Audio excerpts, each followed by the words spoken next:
আসসালামু আলাইকুম, welcome back to my channel. আজকে আমি নিয়ে এসেছি আপনাদের সাথে খুবই ইজি একটা ফ্রুট ডেজার্ট বা ফ্রুট কাস্টার্ড রেসিপি নিয়ে, যেটি কিনা আপনারা কোনো প্রকার কাস্টার্ড পাউডার বা চুলায় বানানো ছাড়াই মাত্র 5 মিনিটে খুবই সহজে তৈরি করে ফেলতে পারবেন। আমি তো সবসময় মেহমান আসার আগে যদি আমার সময় কম থাকে ঝটপট এই কাস্টার্ডটা বানিয়ে ফেলি এবং সবাই খেয়ে খুবই প্রশংসা করে। তাহলে চলুন দেখে আসি এই কাস্টার্ডটা বানাতে কি কি ইনগ্রেডিয়েন্টস লাগে। এই ফ্রুট কাস্টার্ডটা তৈরি করতে প্রথমেই যেটি লাগবে সেটি হচ্ছে টক দই। আজকে আমি 1.5 কাপ পরিমাণ টক দই ইউজ করব। আর লাগবে কনডেন্সড মিল্ক, আর কনডেন্সড মিল্ক ইউজ করব আমি 1 কাপ পরিমাণ। আর কিছু পছন্দ মতো ফ্রুটস নিলেই তৈরি করা যাবে এই মজাদার ফ্রুট ডেজার্টটি।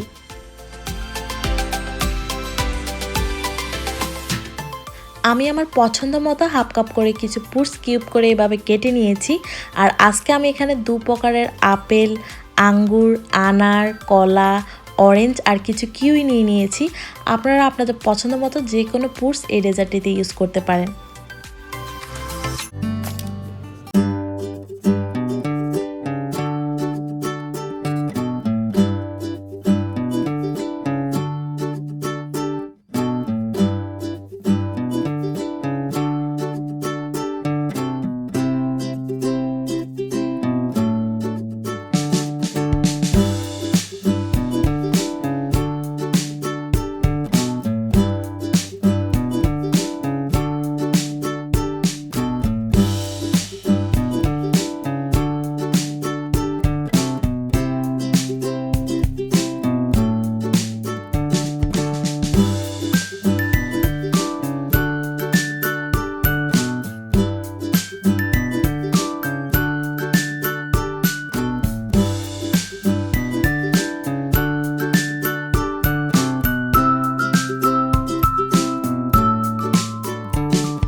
পরিবেশন করে নিচ্ছি এখন।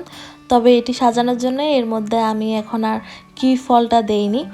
তো আপনারা আপনাদের পছন্দ মতো এই ডেজার্টটিকে সাজিয়ে নিতে পারেন। আর আমি সবাইকে বলবো যারা এই ডেজার্টটি কখনো তৈরি করে দেখেননি তারা অবশ্যই একবার হলেও এই ডেজার্টটি তৈরি করে দেখবেন, কারণ এই ডেজার্টটি খেতে আসলেই অসম্ভব মজার। তো আজকে এই পর্যন্তই, সবাই ভালো থাকবেন।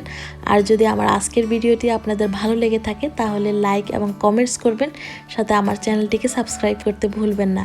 আর আমার চ্যানেলে যদি আপনারা আরও নতুন নতুন ভিডিও পেতে চান তাহলে বেল আইকনটি বাজিয়ে রাখবেন, এতে করে আমি যখনই কোনো নতুন ভিডিও আপলোড দিব আপনাদের কাছে নোটিফিকেশন চলে যাবে। ধন্যবাদ, আল্লাহ হাফেজ।